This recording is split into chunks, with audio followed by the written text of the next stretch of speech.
So I hope I'm audible. Good afternoon all. Welcome to session 12. So in this session we'll mostly discuss about the final things, the cementation process or electrometallurgy process, which we didn't discuss. So yeah, so this will be a final session. The normal sessions. We will have extra session also. So yeah, so let's continue.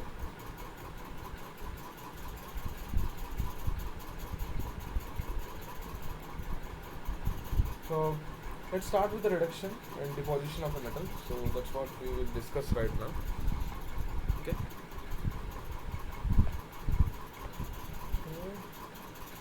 Let me see everything is working. Yeah.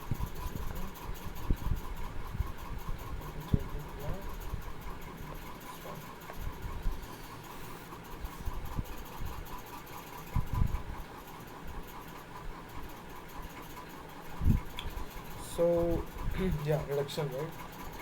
So once we have everything, so for example, if we are dealing with hydrometallurgy, which we were doing from past like 2 to 3 sessions, right?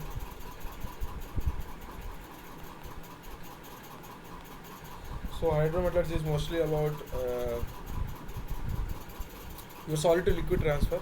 So initially you have solid, and then you transfer it to the liquid, right? So for the ions in the solution you had, for example, if you have a lump of solid and you try to dissolve into a liquid, so the mass will transfer from solid to liquid, right? So now after, yeah, we are done with this. Now we dissolved everything. So we, for example, if we try to dissolve a copper ore, so we have dissolved the lean copper ore. Now what we are trying to do is we are trying to do the electrode deposition, or we try to do now we want to take out your metal ions from the solution. So what are the different ways? The one is the electrochemical reduction. So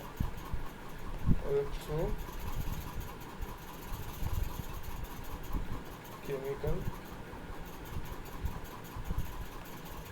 reduction. So electrochemical reduction, see, we have seen, so initially we have ions, right? So metal ions are mostly positive charge.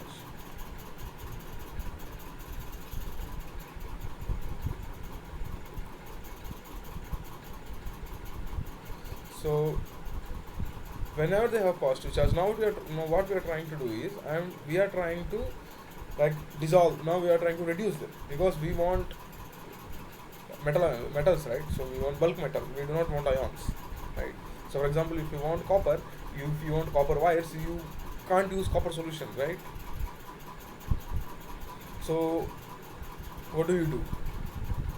Then we need to reduce them, right? So there are different ways of doing it, right? So one of the way is the electrochemical reduction. So what we are trying to do, we are trying to reduce the number from positive to 0.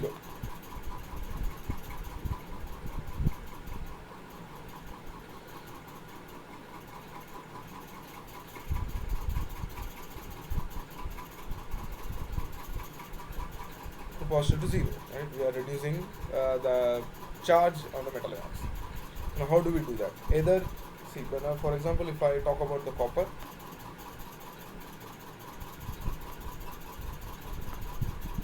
so for example, if I have a copper +2, what I am trying to do is I am trying to reduce it to my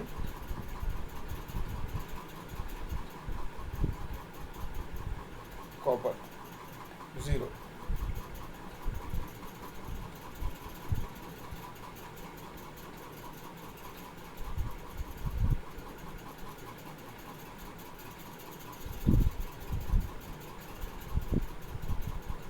So I am trying to reduce it to 0. Now how do I do that? Either I supply current or I supply electrons, or see, one is you directly supply current, right? So you directly supply electrons.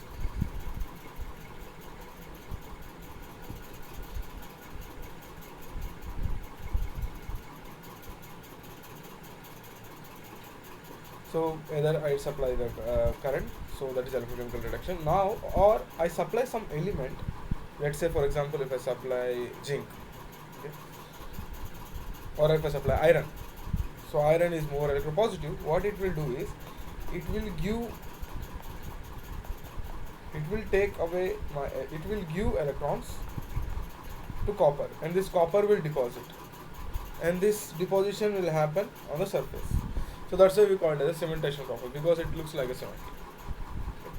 So that is electrochemical reduction, or you can call it as a cementation.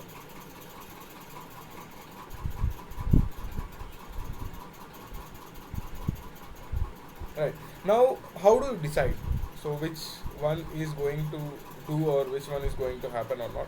So in the last class we also have defined this, that delta G will be equals to delta G naught plus RT ln Q. Right. So I know delta G will be equals to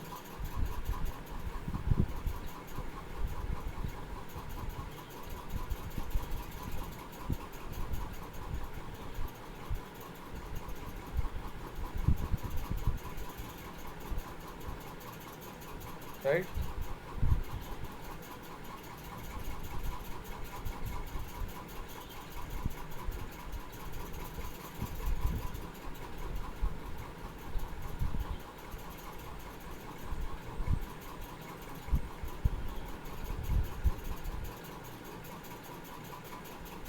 Right.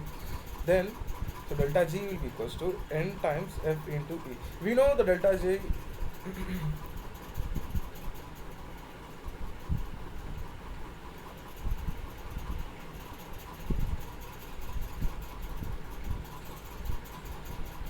so delta G will be equals to the amount of energy, right? The free energy. Now, what do you mean by free energy? In in voltage, so voltage is nothing but the amount of energy required to move a unit charge from one place to another place, or in a unit electric field, or you can, or in a unit electric field, right?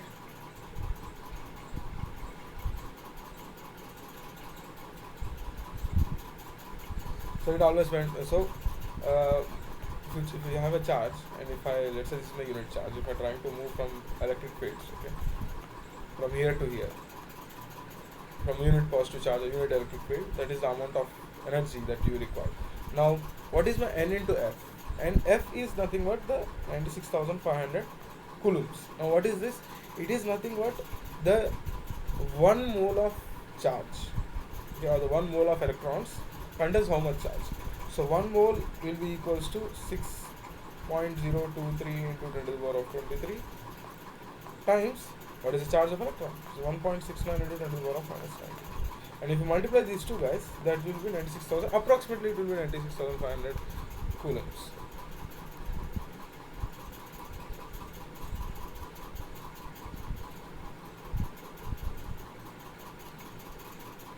So then how do we equate it?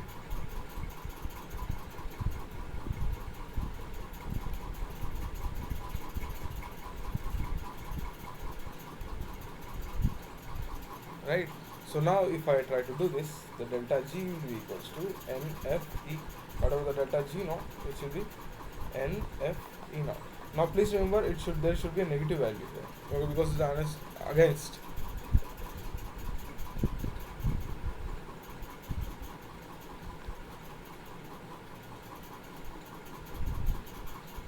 So then how do we do it?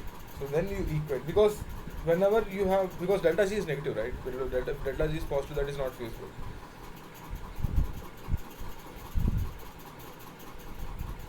Then how do we do it, right? So E should be positive, delta G can be negative, right? Because if E becomes positive, the delta G will become negative. If E is negative, then delta G will be positive. That is again not feasible. So again, I will write the signs here. Delta G is negative, or delta G, what is feasible and what is not, right? So feasible, not feasible. because many of us will get confused when we are trying to like see the or EMF electromotive series, right?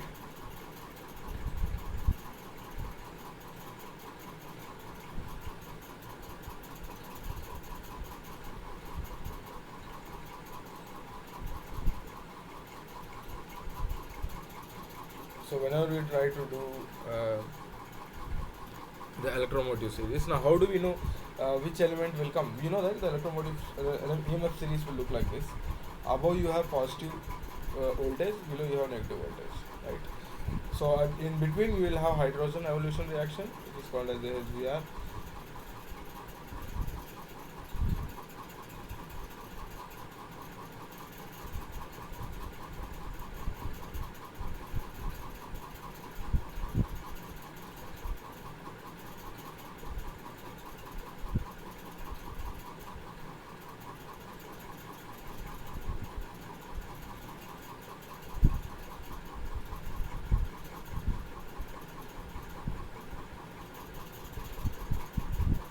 Right?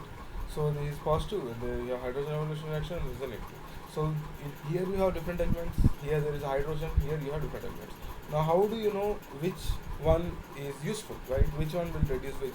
Then for that we need to know this, right?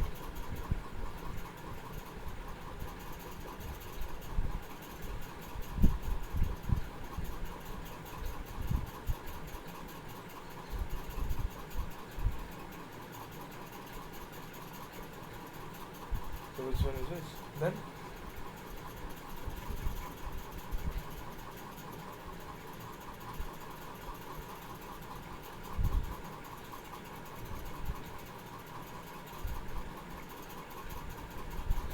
Then feasible will be the delta G should be negative, right?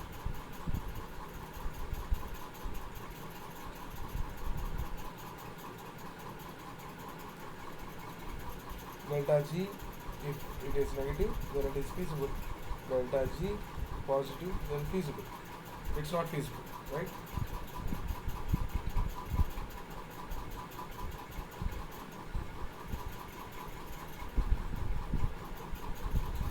What about if you are talking about E in terms of potentials? If E is positive, then it is feasible. E is negative, then it is not. Oh, I should write it like this, right? So this one, this is E or delta E should be positive, and here delta G should be positive. So if this follows, then your reaction is feasible. If this follows, your reaction is not feasible.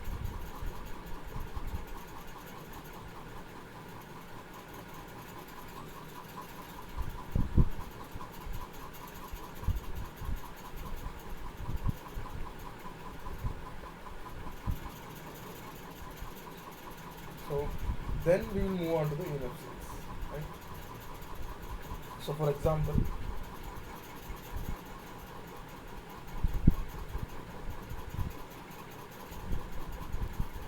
first I have, so let's take an example of zinc. Okay, now for iron, let's take for iron reduction goes like this. Okay, this is Fe. Then what is the E value? The potential value is minus 0.44.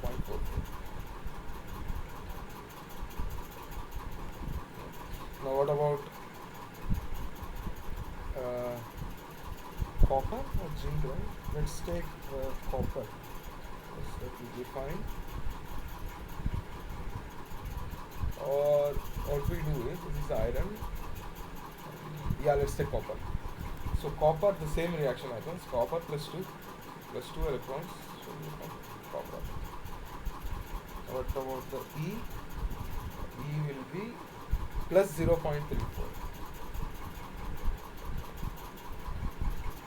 Right?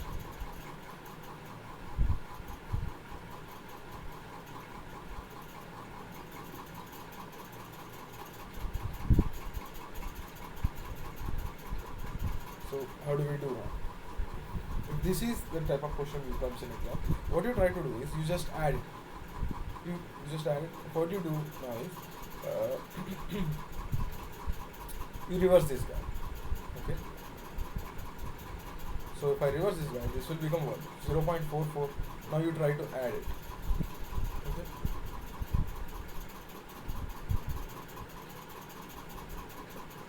So then that will be delta E will be 0.34 plus 0.44. How much is it? 0.74 volts. This is positive. Then delta G will be minus how many number of moles? 2 number of moles of electrons are being transferred times F times E or delta G 0.7. So minus 2 into 96,500. So this value is negative when the delta G is feasible. So this reaction can happen. So that means Cu plus 2 plus Fe gives rise to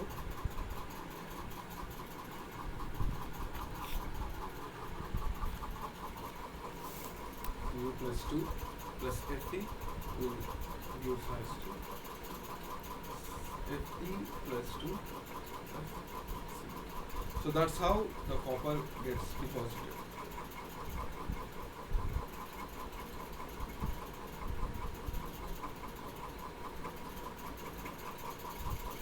So let's see a different example. Now there is this theory of overvoltage of hydrogen evolution metal deposition. We have discussed this paradox diagram, right? So I am not going to discuss those things again. So let's say my graph comes like this. So first, initially I have current density. Again, what is current density? Current density is nothing but current per unit area on the cathode that you are supplying. Okay. Now, how do I know my metal going to do? What are the different things that are going to happen, right? So this is my current density. Current density is represented as small I. Okay, and that is equals to current per unit area.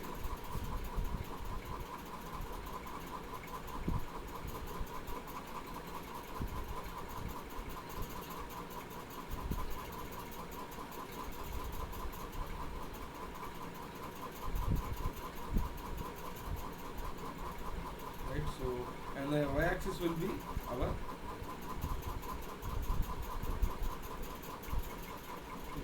voltage, right? So if I do that, now let's say my metal deposition will go like this, and my hydrogen evolution reaction will happens at this voltage, starts from this voltage. Okay, let's say this is minus 1, let's say this is minus 5. If I apply this voltage and if I apply this much of current density, my metals start deposit or cementation start happens. Now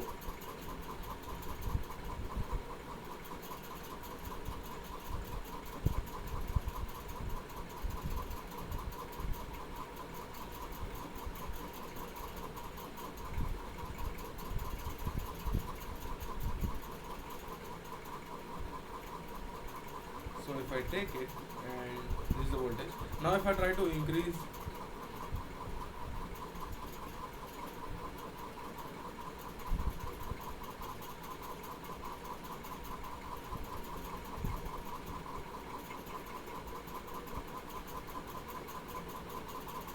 so let's say if I take voltage as like if I increase my voltage to this value, then what happens? So this is my hydrogen evolution, and this is a metal deposition. This is my hydrogen evolution. So at that voltage, everything gets deposited, right? So first you have your hydrogen that's been evolving, right? There is a hydrogen evolution reaction, okay? And at the same current density, at the same voltage, you have other thing also.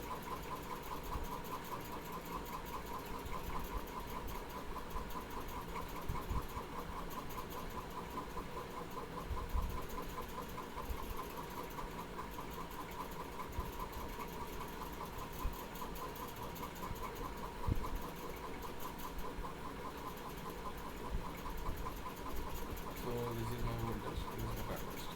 So at this voltage, my hydrogen also get evolved, my metal also get evolved. So that's how your solution starts losing H plus ions. So that's why you have to supply your H plus ions, either in terms of acid or in terms of any salts. Salts can be possible. You have to supply in terms of acids, or you can add water also, right? Or you can supply ions.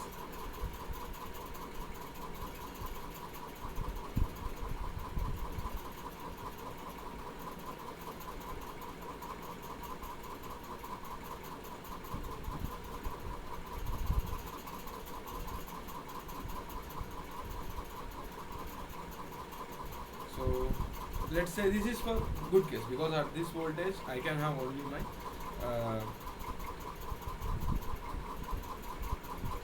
so at this voltage I have only metal atoms. What about if my this is my current density, okay?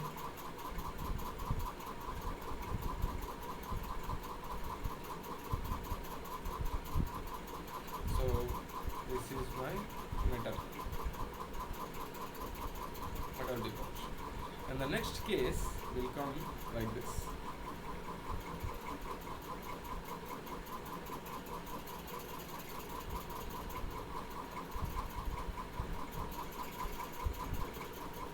So next case should be, let's say my hydrogen is coming here, or this has more linear slope than that one.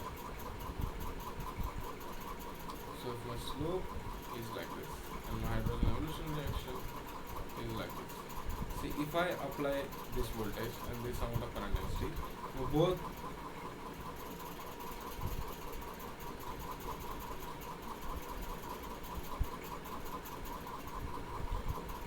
so that is called as, it's more about deposition of hydrogen. Okay. Now this is for both the cases, right? So both are happening. Now for example, if my metal is so electropositive, you cannot do it, then what happens? Then first you will have only hydrogen, so this will be my hydrogen.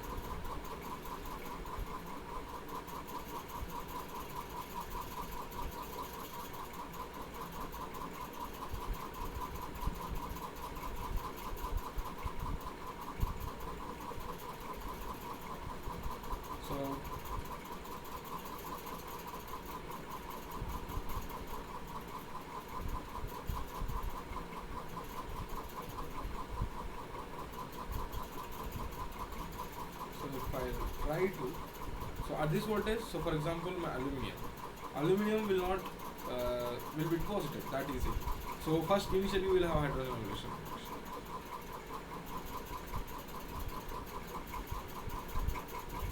right? So first you will have hydrogen, and here we have metal. That means you will only have hydrogen evolution reaction, nothing else.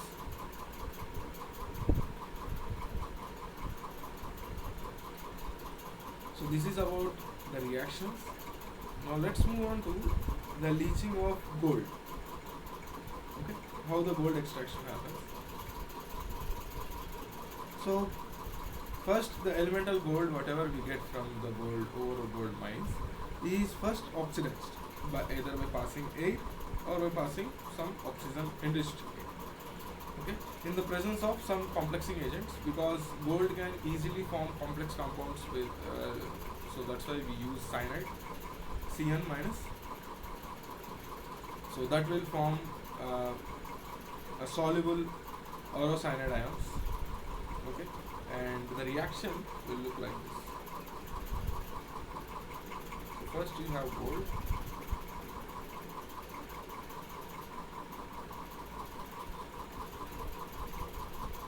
that reacts with sodium cyanide in the presence of oxygen, because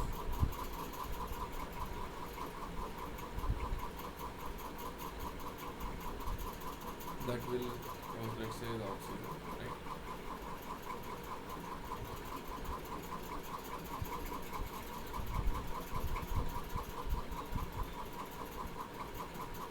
Right. So when the gold is reacted with it will form orocyanides, right? So it will look like,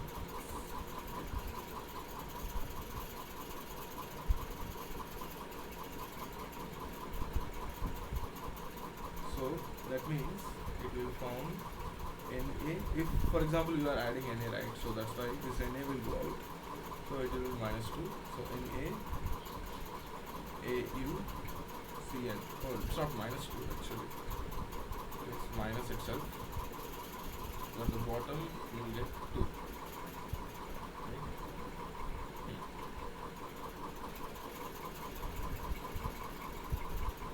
Plus whatever the reaction is, that will form NaOH. Right? Okay. So the pH, now the most important thing, the pH of the solution.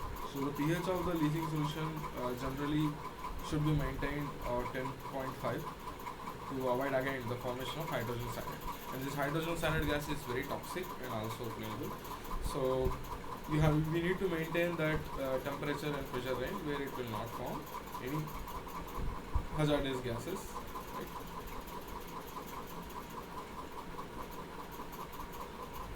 Now again, so first what we do, first we get the gold ore from the mining.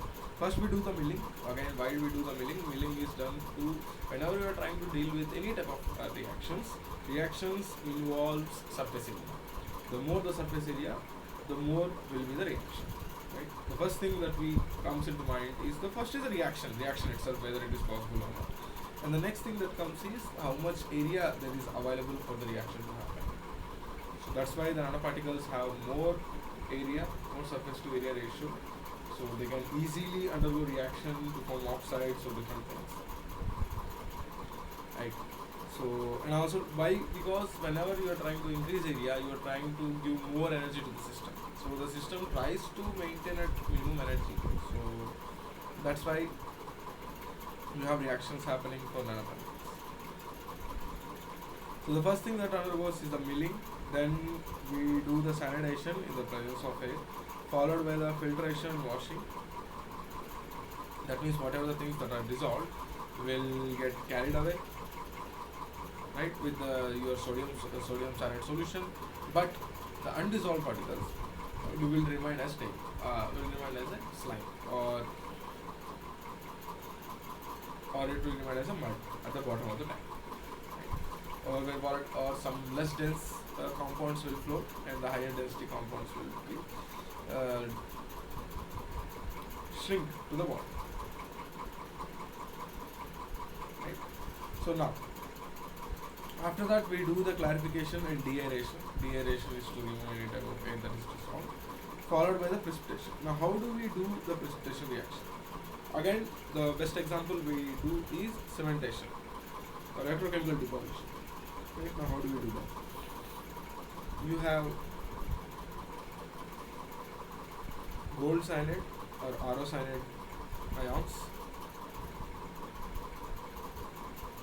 right, that will react with zinc, and because the zinc is less stable when compared to less soluble when compared to your gold, zinc will give out its ions,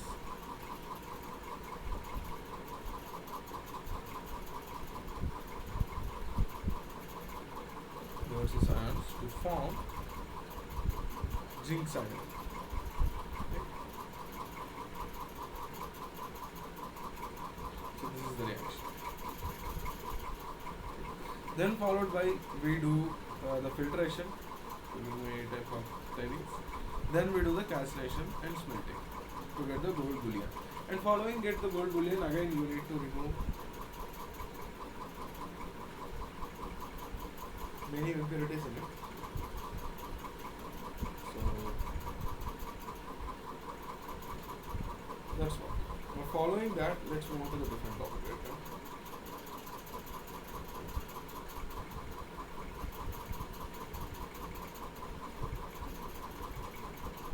Now the next process that people have tried is the carbon in pulp process. Imagine carbon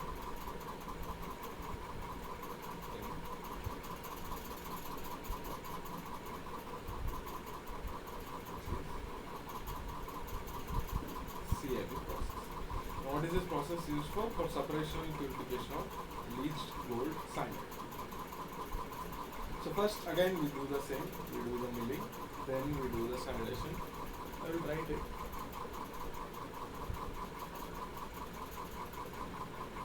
First we do the milling, then we do the cyanidation.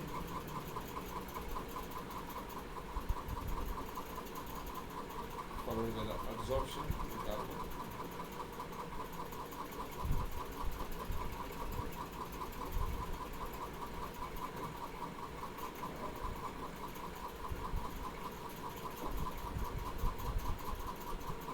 Or you can say that you can use the activated carbon. Right? Followed by elution.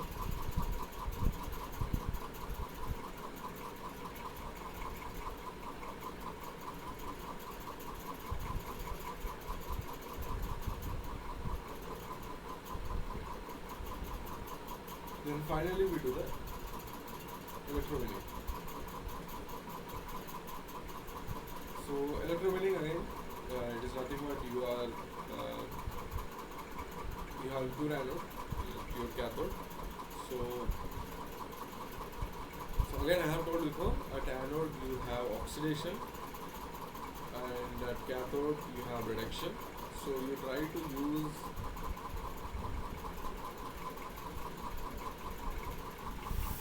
pure cathode, right? So whenever you try to use pure cathode and impure anode, now you are trying to like purge with electricity.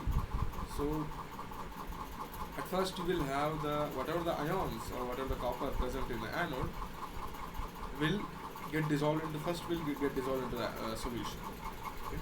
And it will travel through the solution and will deposit onto the cathode, because at anode there should be oxidation. So if I'm talking about this is my anode, this is my cathode, everything is in my solution.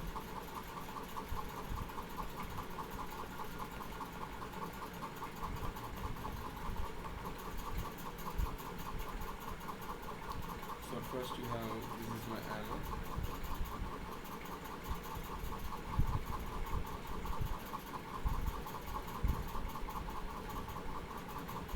So here I have impure anode or impure copper.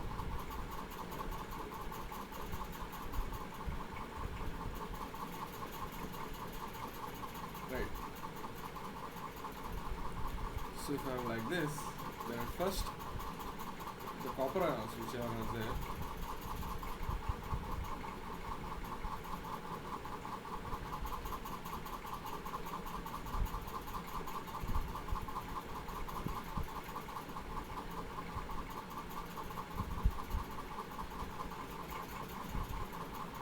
so pure copper. So what are the ions? So at anode you have oxidation.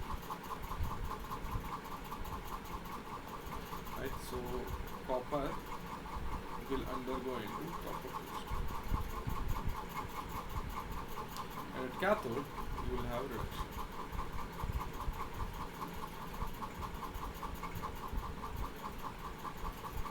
So whatever the copper plus 2 ions will get deposited as copper.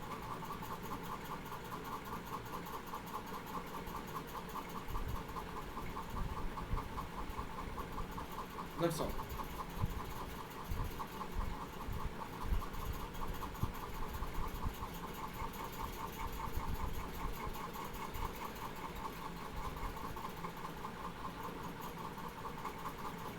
So we have copper deposited at cathode and copper plus 2 getting here into anode. Right?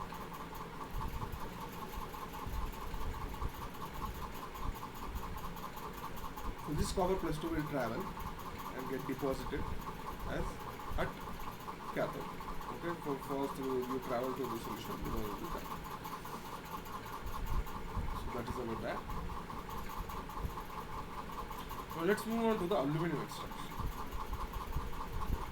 So in aluminum extraction, because again we cannot directly do the pyrometallurgical process. Aluminum cannot be reduced. Why? Because aluminum is very high electropositive element.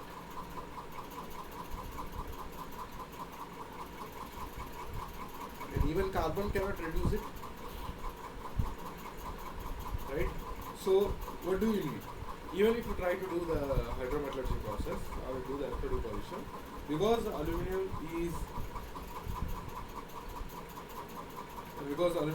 so electropositive, what happens is the aluminum will not deposit, but the hydrogen evolution reaction will happen. So whatever you try to give the energy, hydrogen will go out. If hydrogen goes out, then it won't become your aqueous solution. So that's what happens in electro deposition of aluminum. Okay. So following that, we have aluminum. So how do we do that? For that, the most famous process to extract aluminum is molten salt electrolysis.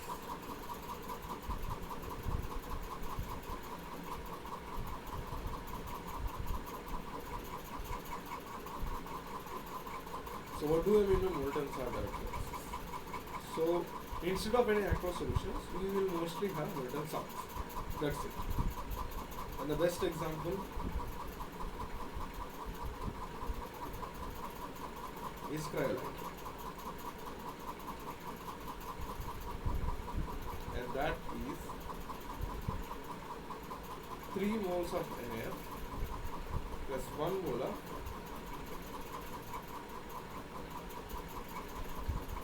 NaF3. So this will be Na3 Al. So this is what we call it. Now we directly don't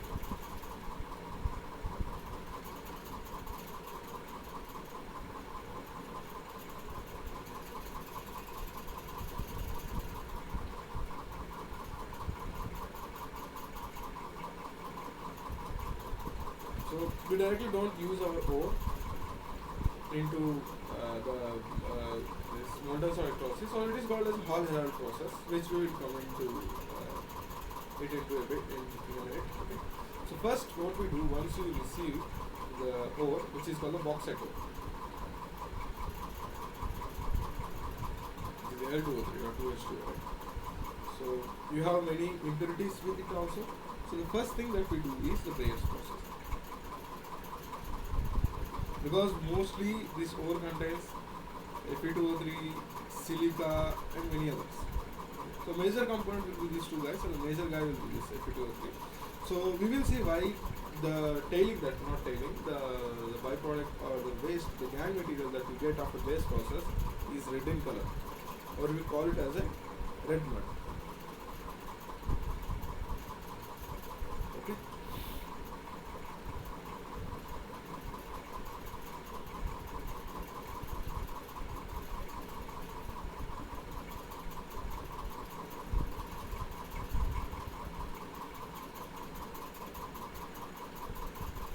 So because Fe2O3 is mostly red, so that's why we call it as a red mud.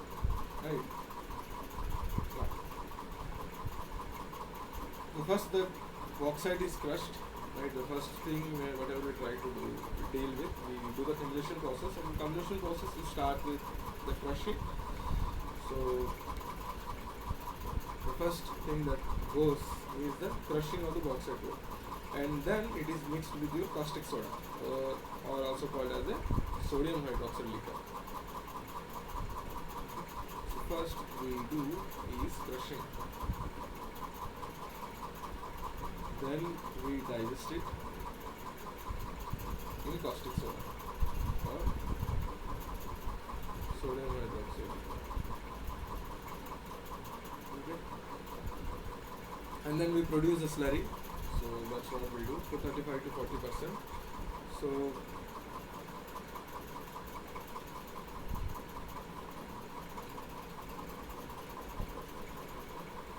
just a second.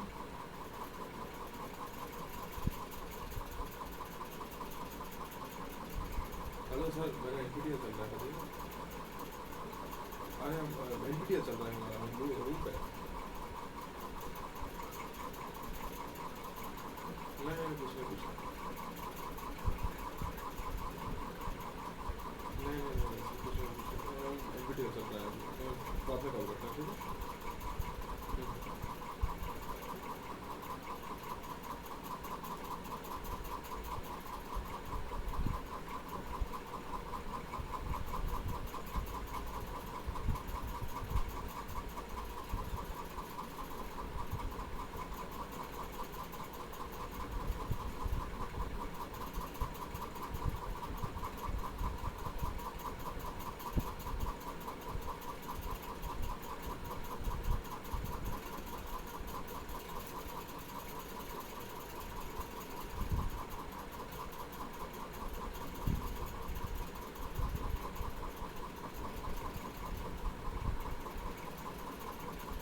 So yeah, first we do the crushing and digesting with NaOH liquor. So the digestion happens like this. So the slurry containing bauxite ore is first pumped into your digester or autoclave, where the alumina bearing minerals is first soluble, made soluble into the concentrate NaOH, right? And this should be at a medium temperature from 110 to 270 degrees centigrade for several hours, right? Because it will not happen just like acids will dissolve your metal. That's not how it happens.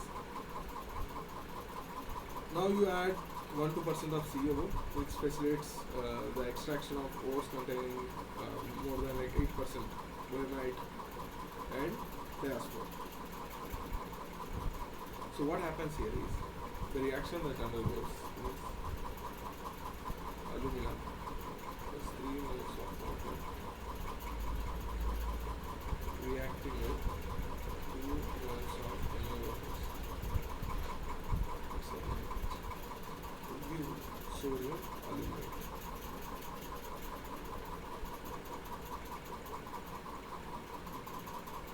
Plus H2. This is what happens. Now the next thing that happens is the alumina reacting with H2O.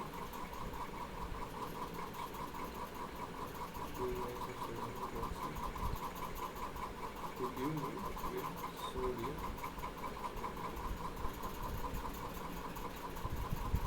which will get dissolved.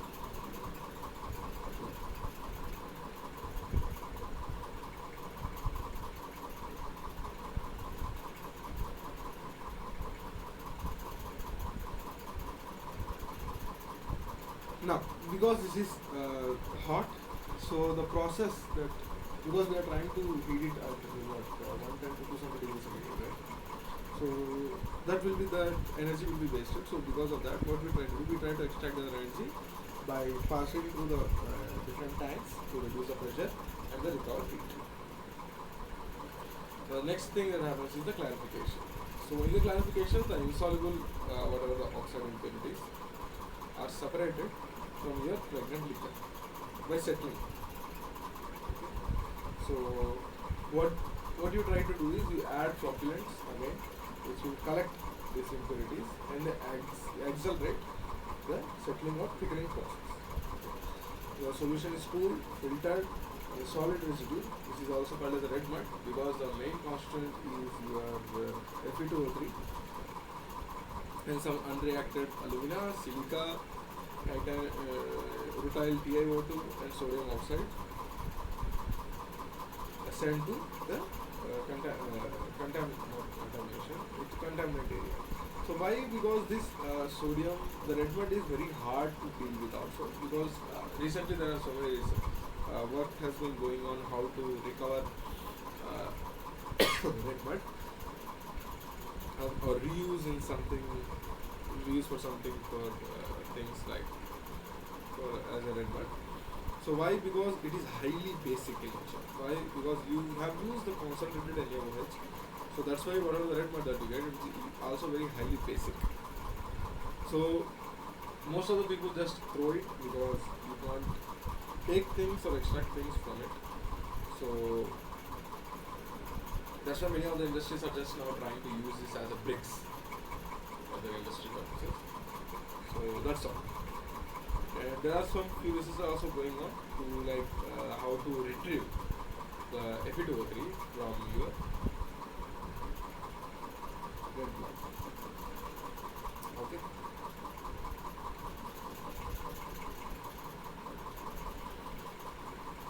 Now followed by then you will have the dilution, clarification, then you have precipitation. Now because your filtered liquor has alumina in it, so you need to take it out, right? So sodium iodide, how you are going to precipitate it out.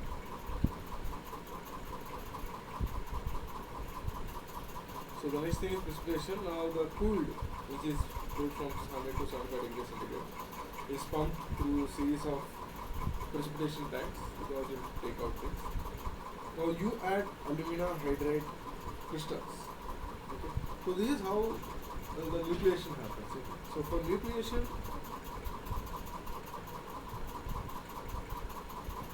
now why do we add crystals?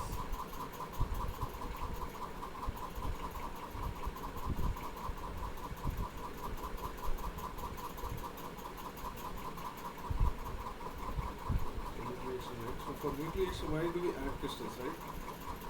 Solid crystals. Why?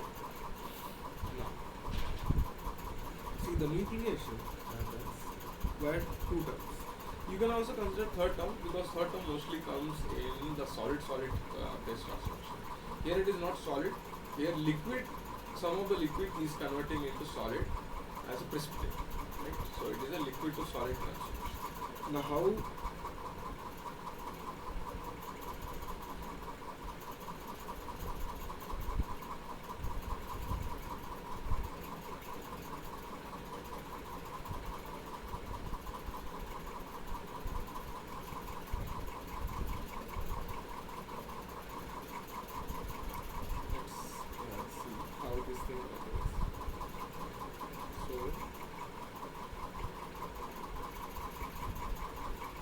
Delta G will depend upon two terms, and this is the liquid to solid transformation because you have a liquid surrounding. In that you have solid transformation. This is how the equation.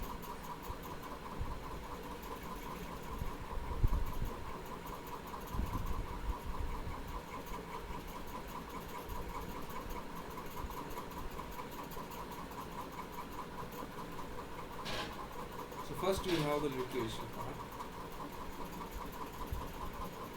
Let's say I have this much amount of volume that has been formed. Okay, so it will be 4 by 3 pi r times your volumetric free energy. What do I mean by volumetric free energy? Volumetric free energy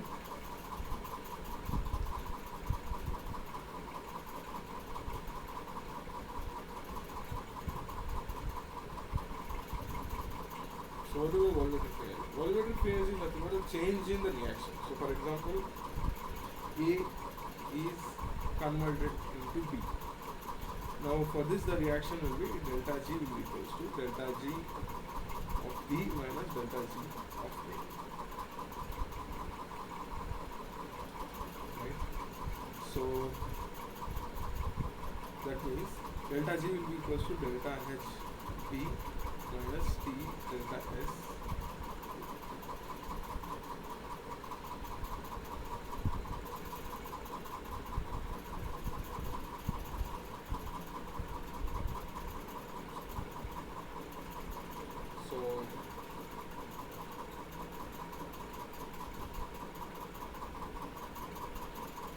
means minus delta H A minus T delta X. So that will be equals to delta H B minus delta H A minus T will be common because it is happening at one temperature. Delta S B minus delta S. So this will be equals to delta H net minus T delta S net.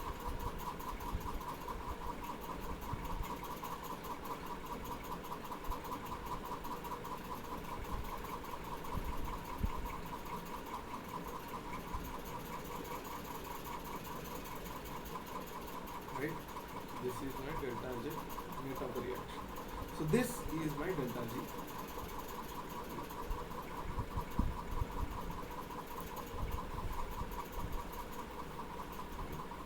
Plus, now whatever the area that has been formed, this is the energy that is available when some reaction happens, and there should be some extra energy that you must do to form something, right? Because whenever something forms, there is a surface dangling bonds, right? That means you need to break those things.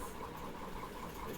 So there is extra energy that must be supplied such that the surface will remain cool, or we can say the surface remain in equilibrium. So that is, now that will be multiplied with surface area. Let's only talk about the sphere. Let's say we are forming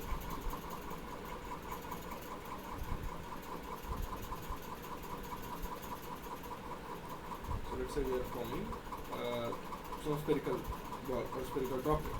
That means its surface area will be 4 pi r square. That times the surface energy per unit area.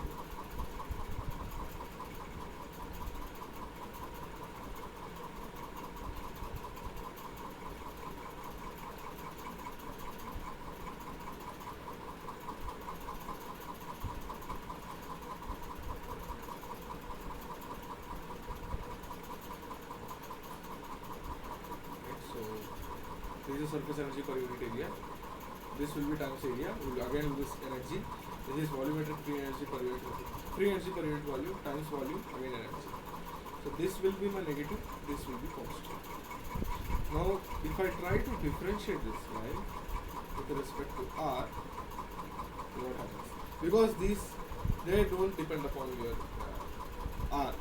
So let's say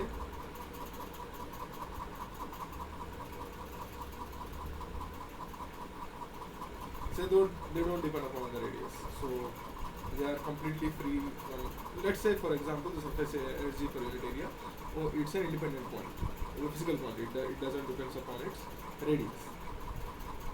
Same goes for volumetric energy. Then what happens? So these are constants. If I try to differentiate it, this will be 4 pi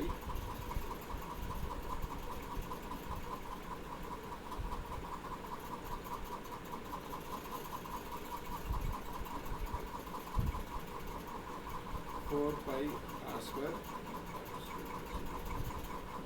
plus 8.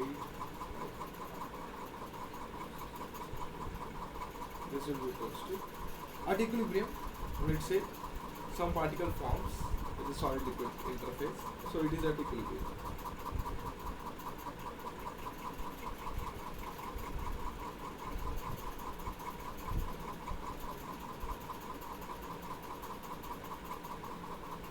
So if I try to equate it with 0, so my R, let's take out the R. So this will be 8 pi gamma minus 4 pi R.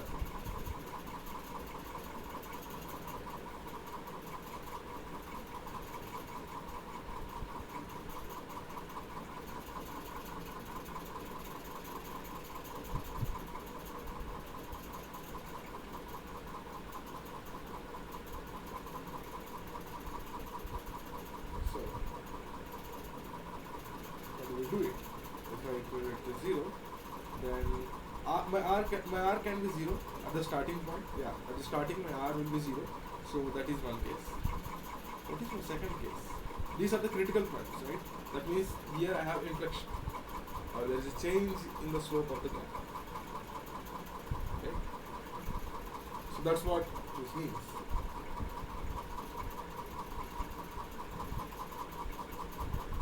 That means I can even take out pi, so this will be 4 times. So R will be 2 gamma by delta. So this is my critical radius. That means this, whenever whenever the nucleation happens and it starts to grow,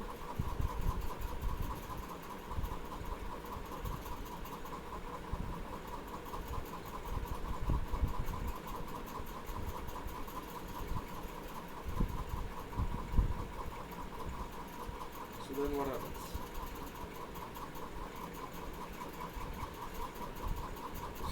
Nucleate starts on, so R star will be 2 gamma. If I draw the free energy,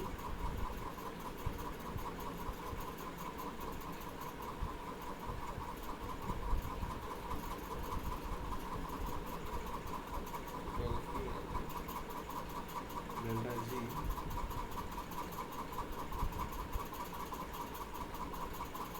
versus R.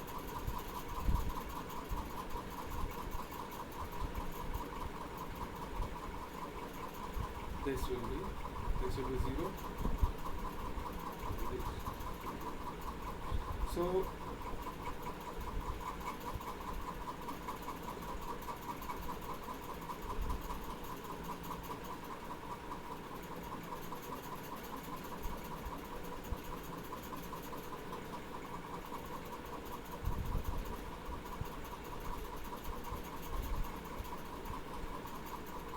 this will be in positive direction. So at first you can see the delta G again.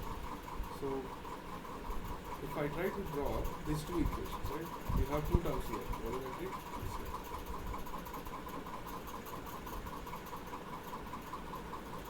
So if I try to draw this one, the R square one,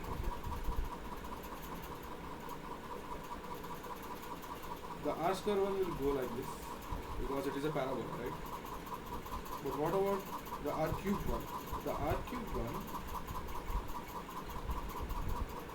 will go like this. Okay.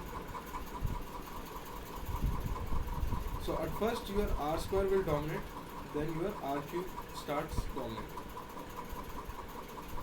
So that's why at first you will have as critical radius, right? So this is called as an R star, and this is now R equals to 0. So you need to pass this guy. So once you pass the R star value, so that means your nucleus or whatever the nucleus that has been found attains a certain radius. Okay. So once it attains certain radius, you are free to go. That means you can nucleate and the reaction will happen.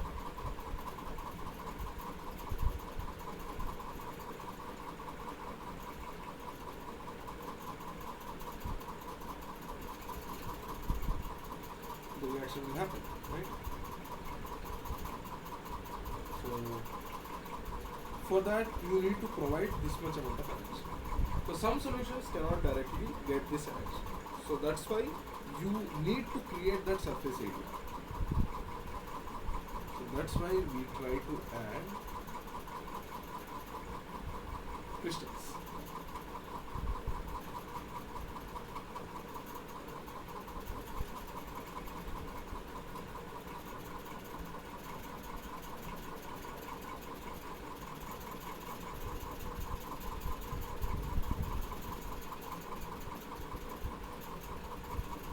Right? So that's why we try to add crystals. That's all about this nucleation part. Let's move on to the next domain theory. Okay. So then you have an agglomeration.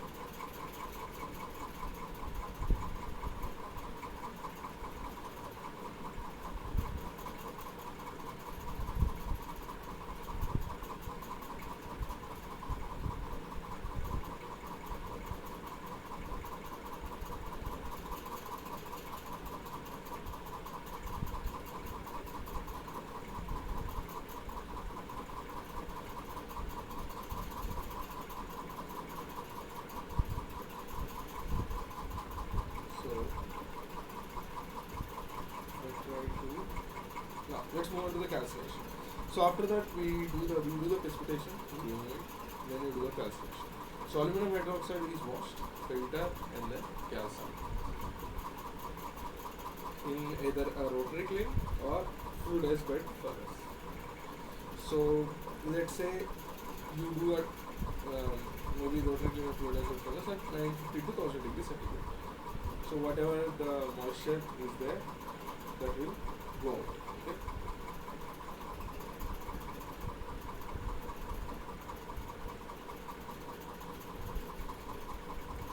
Let's move on to the next part,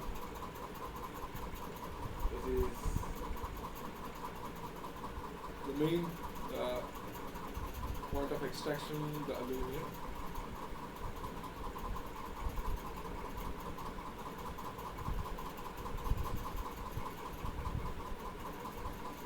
So in electrometal we do Hall-Héroult process, right? So let's move on to the Hall-Héroult process. So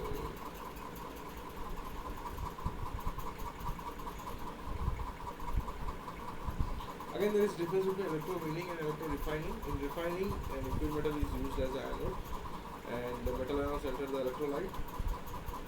So the potential at the cathode is sufficient to discharge the metal ion. So that is called as electro-refining. So that's what we do in the copper. Okay. Now in electro-refining, you have impure anode and pure cathode. But in electro-winning, you have solution. So from solution, you extract ions.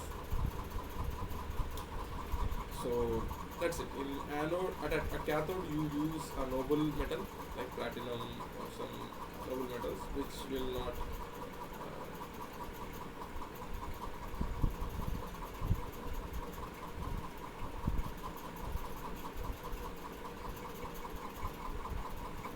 so again, the voltage. What should be the voltage that should apply? So the voltage required to operate an electrolyte cell is the sum of the chemical reaction, the minimum chemical reaction that needs to happen, right? So some potential you must apply, right? For example, if you want to like deposit some copper, you need to apply some voltage, or the reaction will not happen, right? So that is about that.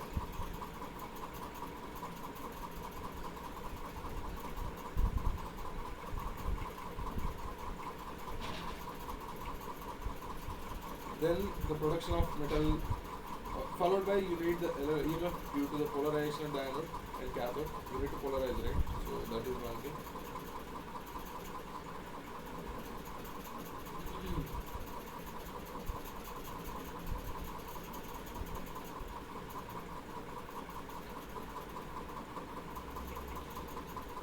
Then there is also this ohmic resistance, right? So because there are wires that are also involved, because there is a cathode that is also involved, right? So you need to apply that potential also to overcome that potential also, because whenever you pass the current through resistance, the potential will drop, right?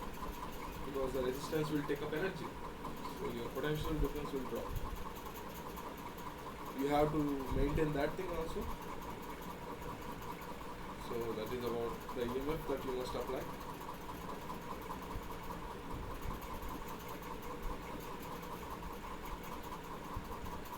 Let's move on to.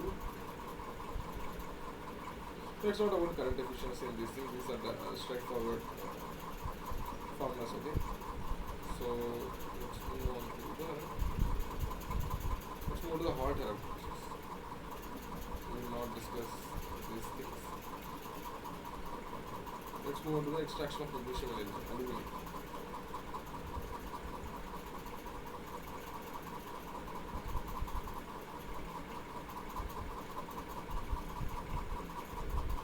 Okay, so let's talk about initially aluminum or magnesium. Let's see.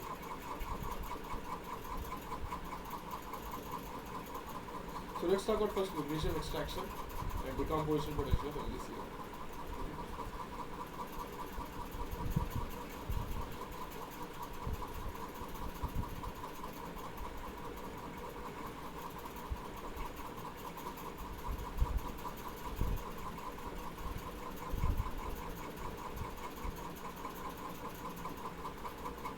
So when cathode and ionic reactions at the electrodes involve the cation and anion from the salt, from which the melt is extracted. So the reversible potential is at its decomposition potential of the salt. So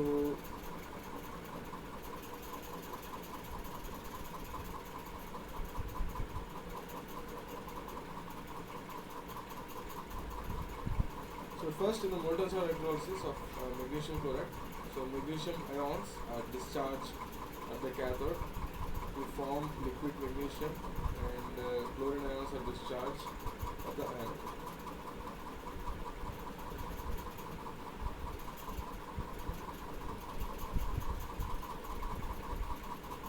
So magnesium ions are discharged at the cathode to form liquid magnesium. So what should we take? If you take iron, then the magnesium can be easily deposited.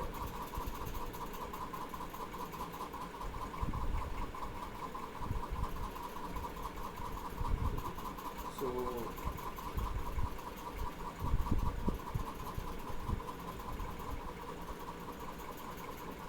let's take the chlorine ions, right? So the magnesium should be like this. Magnesium equals to the chlorine minus 2. Or chlorine minus 1. Equals 2 times.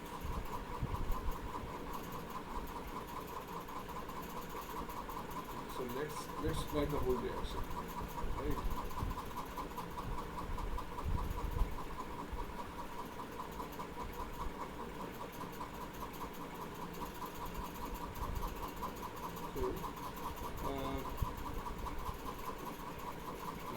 The magnesium chloride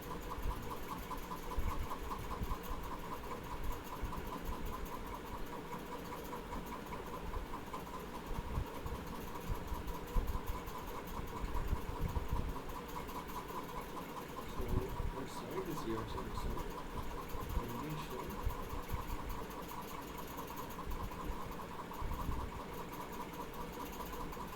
chloride. Delta G naught will be plus 5 kilojoules. So it is a highly exothermic. So the decomposition voltage that we need to apply minus delta G naught ZF will be 500 kilojoules divided by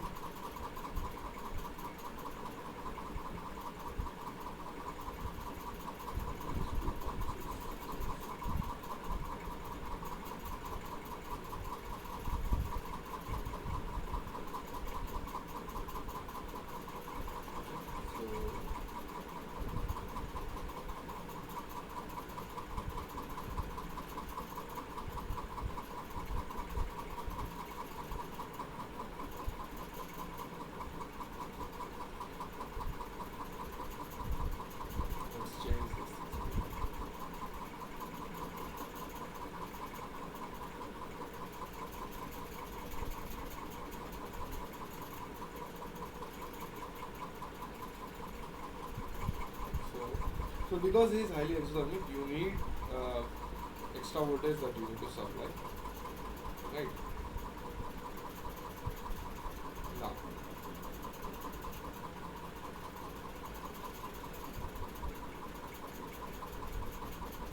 if I try to change these things,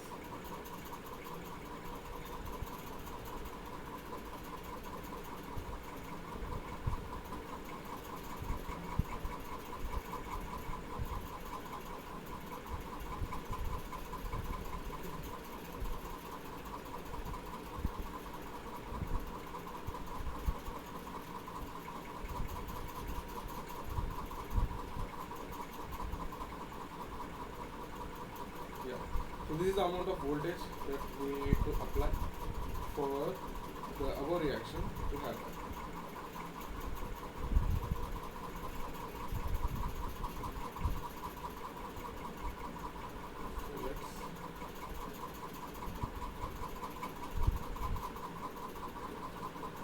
So let's move on to the next topic. Okay? So how this thing happen? So initially you have, let's say this is your container, and here you have anode, which is mostly graphite. and here you have cathode.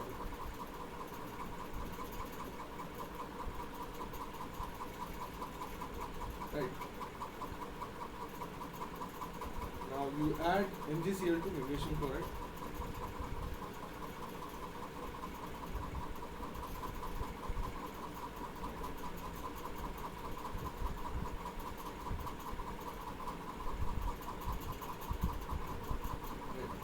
So here you have a reaction of 57% NaCl, 20% CaCl2,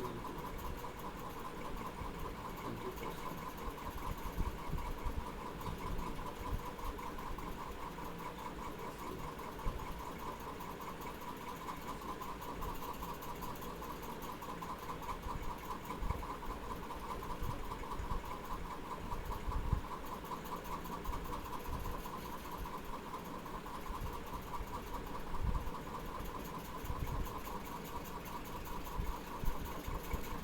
So this is, and below you have refractory, and then you deposit magnesium onto your hand. Right, so this is about that. Moving on to the aluminum extraction. So primary aluminum is extracted by electrolysis from alumina. So dissolved in molten cryolite. Right. So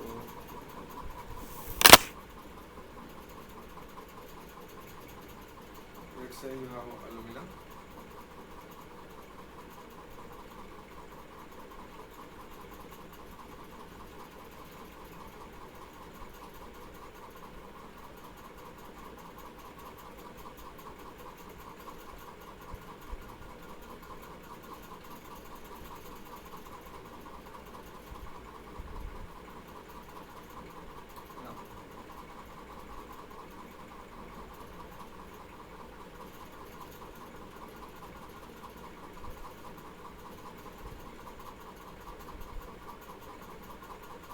Let's write for the aluminum reaction.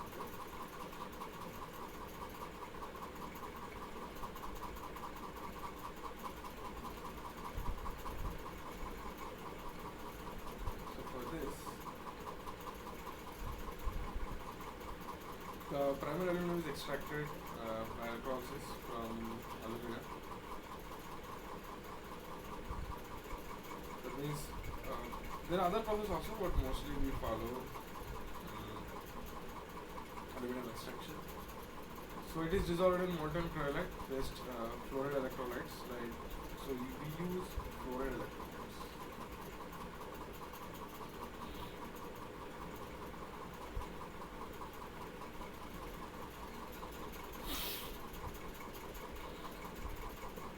So I dissolve, let's say, either we have aluminum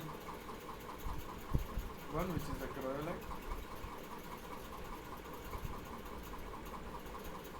A3, F6, and then we have aluminum chloride.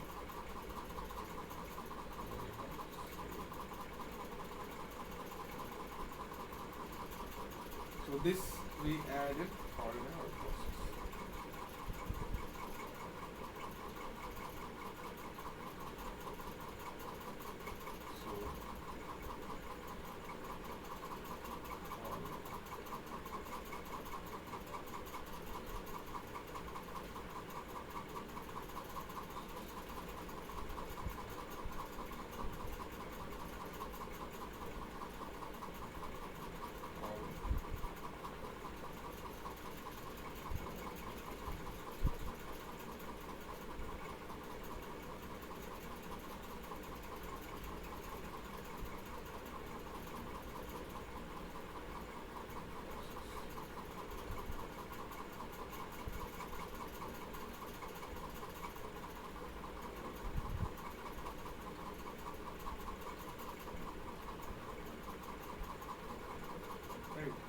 Now,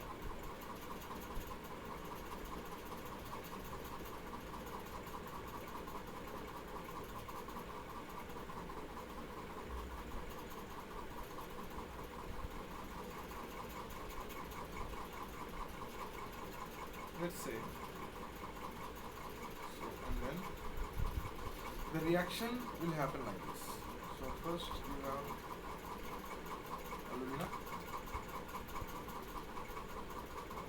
2 by 3 moles of alumina, that will give us to 4 by 3 moles of. Now for this the delta G value is very high.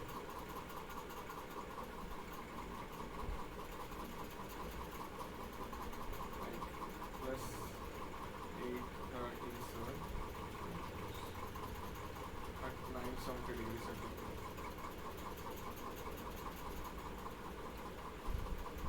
Okay. Now, and this oxygen which has been evolved will react with carbon oxide to give carbon oxide. And for this the delta G value is minus 402 kilojoules. So this is positive, but this is negative. So if I add these two guys, this will be 2 by 3 into 3.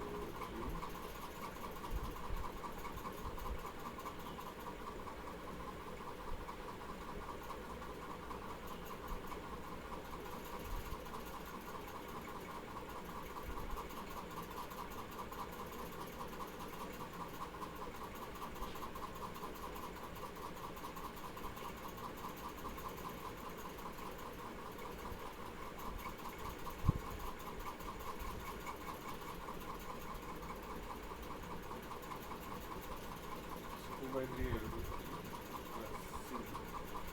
So this O2 will get cancelled. Finally, I have 4 by 3 aluminum plus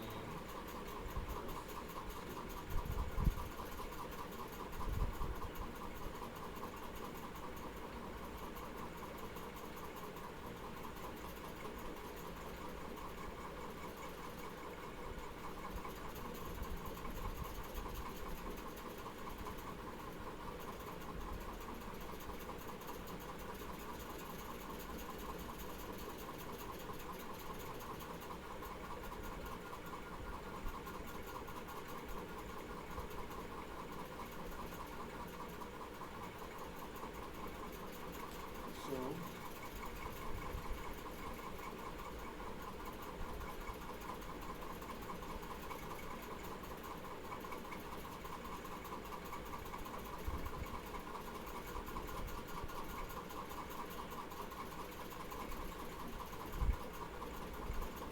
that means the overall delta G will be plus 435 kilojoules.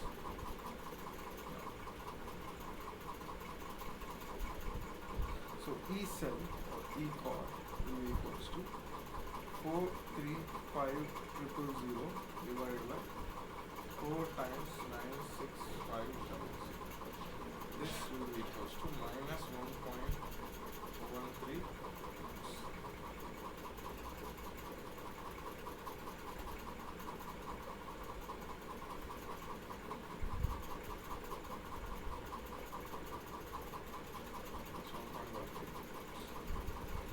So here C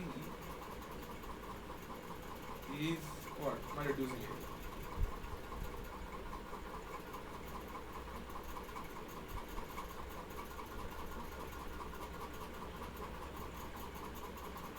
Right? Which lowers my voltage.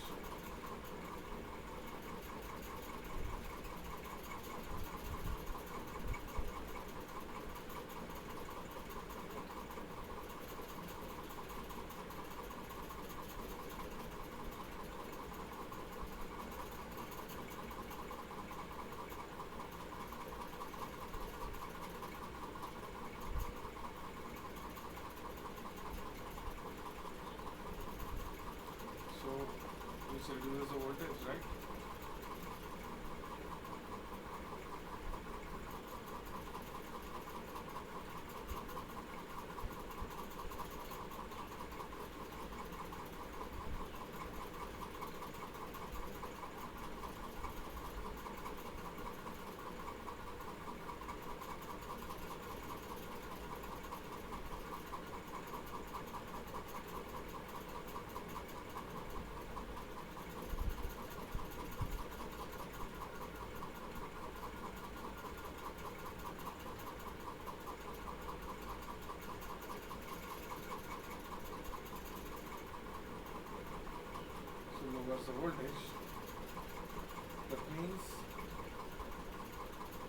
supply electrical energy to dissolve alumina, we should supply V cell.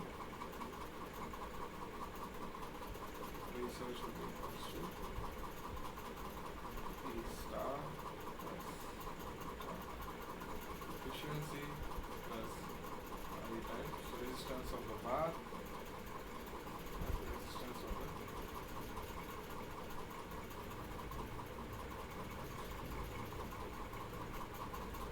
So the applied voltage, whatever the voltage that we are applying,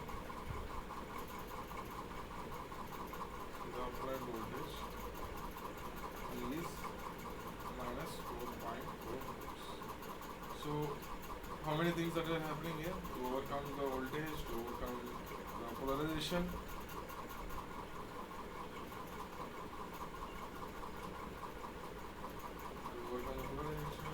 and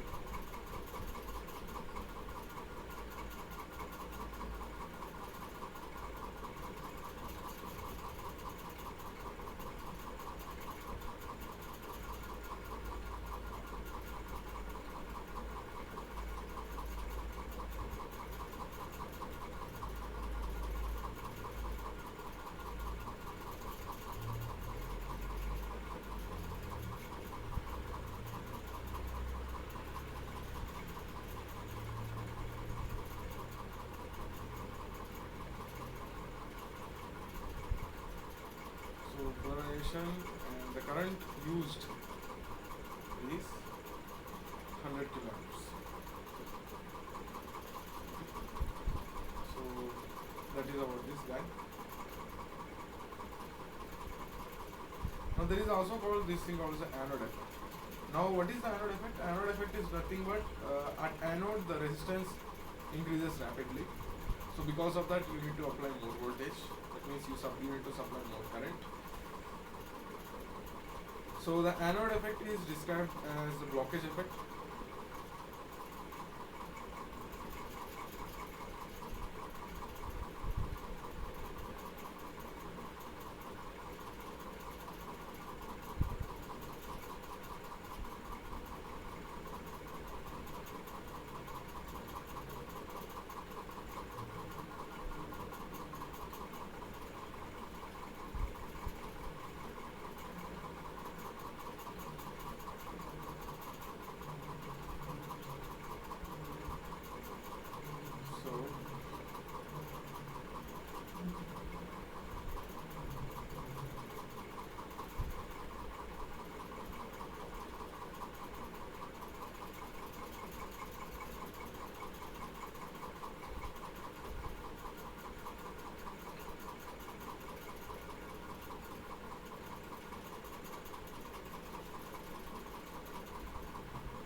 So let's write this.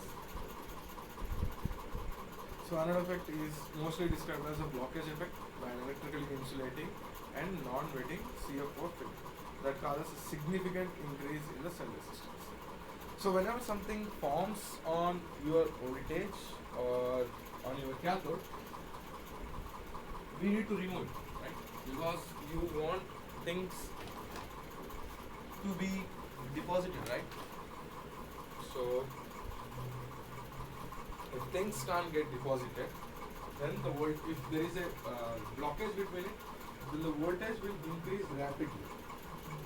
And the voltage it depends upon resistance, and the resistance is directly proportional to the area and also your thickness. So the larger the thickness, the more will be my deposition.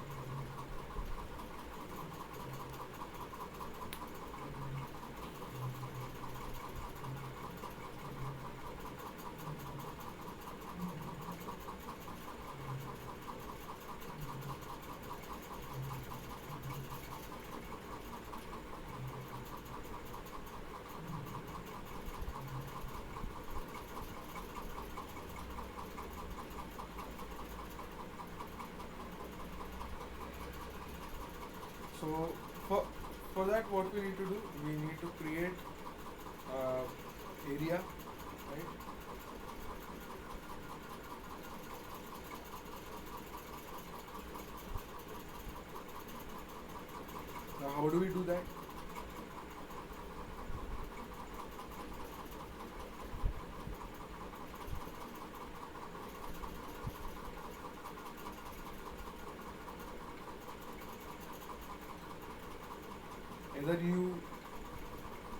remove the surface, right? Or you maintain a voltage such that it doesn't attach to it. Right.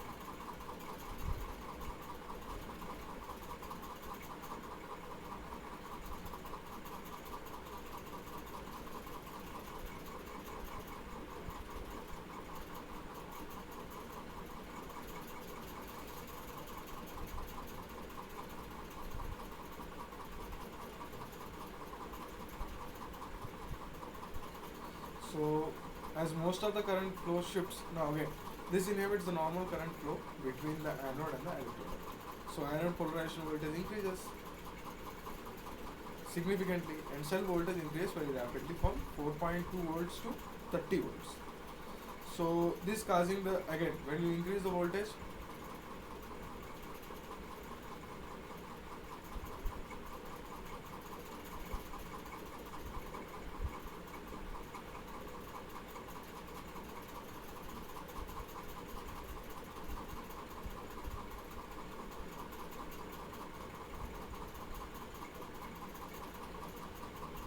now, so as most of the current flow shifts from the bottom of the anodes to side surface, there is a large fluctuations, right? So now these fluctuations can be removed either via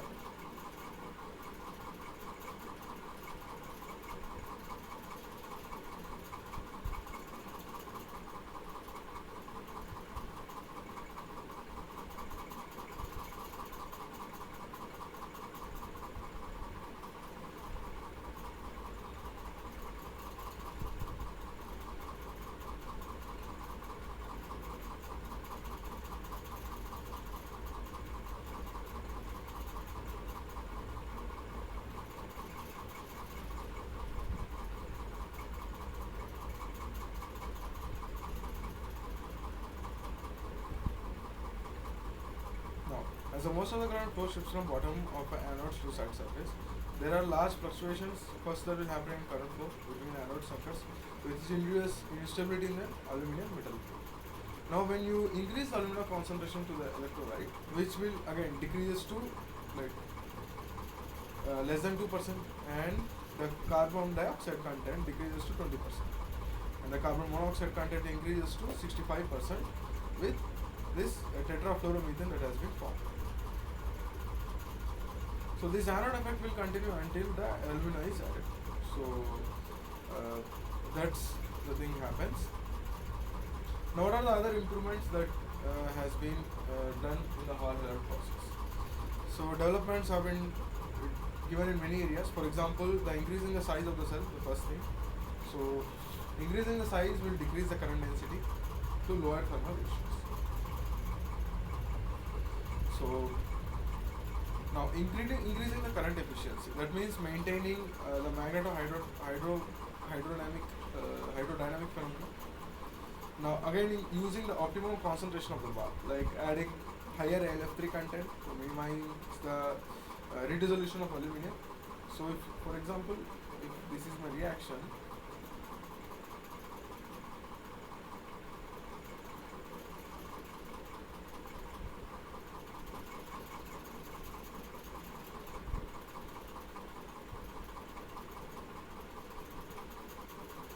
so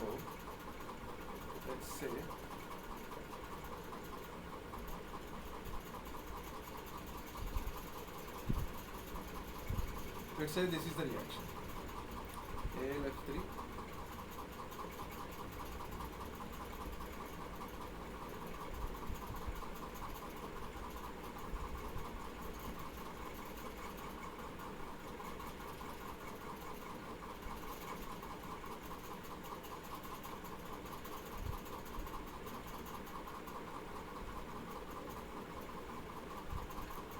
AlF3 will be coming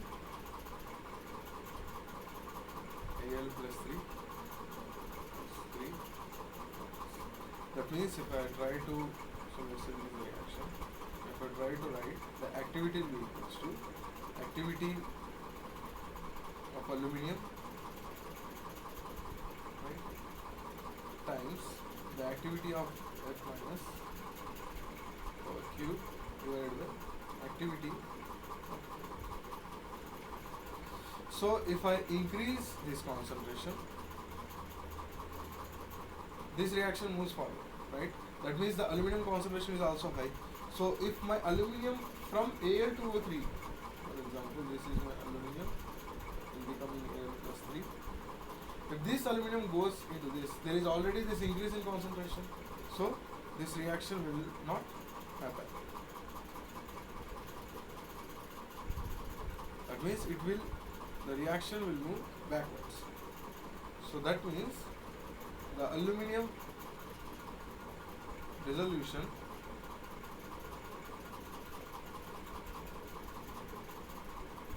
is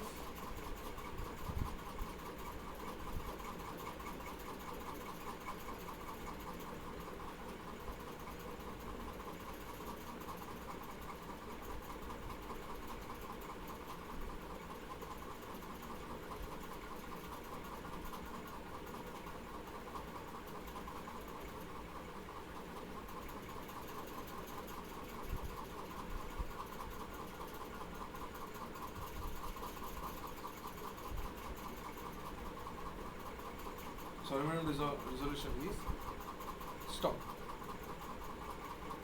or is less. That's what happens, right? So electrolytes of aluminum dissolve in AlF3 KF using as an inert anode for the dissolution. Okay. Now let's solve a problem. So for electrodepositing plant, the following operator data is. So the equivalent weight of my metal, equivalent weight, not molecular weight, okay? So it is equivalent weight, 31.78. So equivalent weight will be equals to molecular weight divided by number of moles of electrons that has been produced. Then you have current efficiency,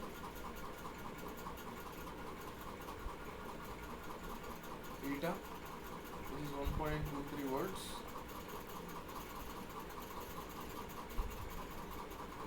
And the over voltage at electrodes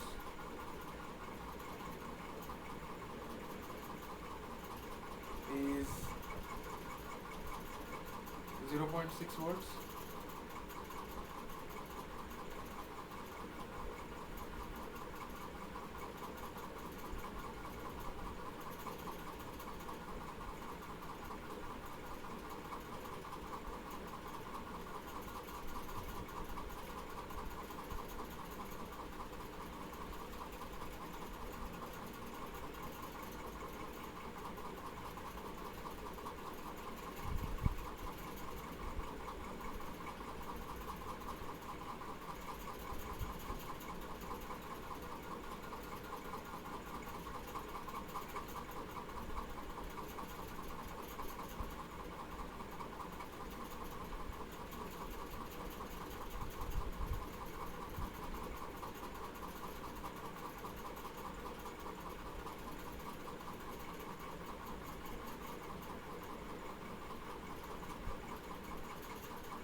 So this will end after this. So after that, there is no next comes the decomposition voltage.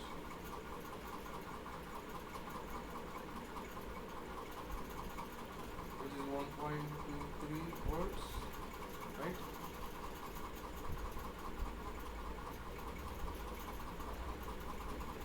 Now the voltage to the bus bars is 0.12 volts, and the conductance of electrolyte is 25. Now first we need to find what is the ohmic voltage drop in the electrolyte. So V equals to IR, which will be I times 1 by specific conductance times length by area. This is simple, it is rho L by A, right?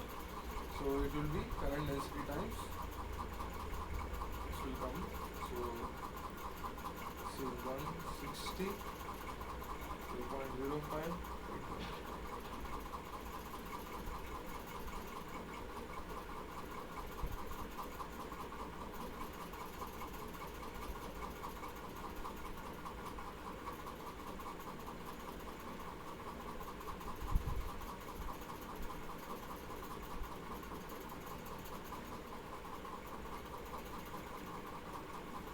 Is 0.32.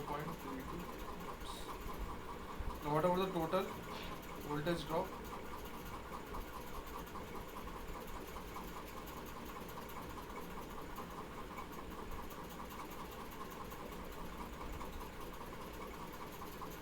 That will be 0.06,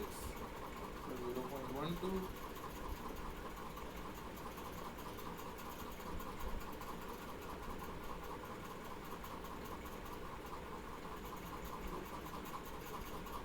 should be 2.33 volts.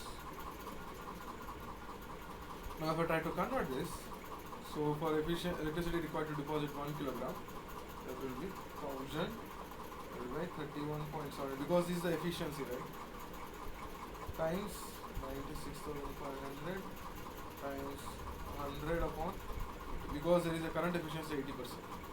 So this will be approximately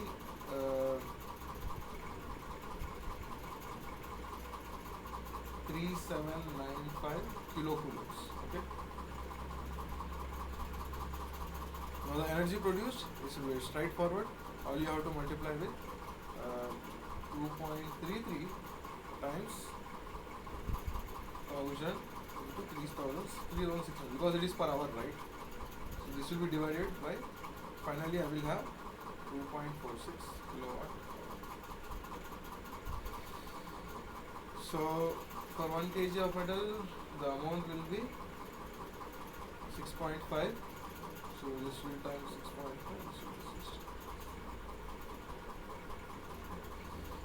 So that's it for today's session. We will meet in the extra session. Okay.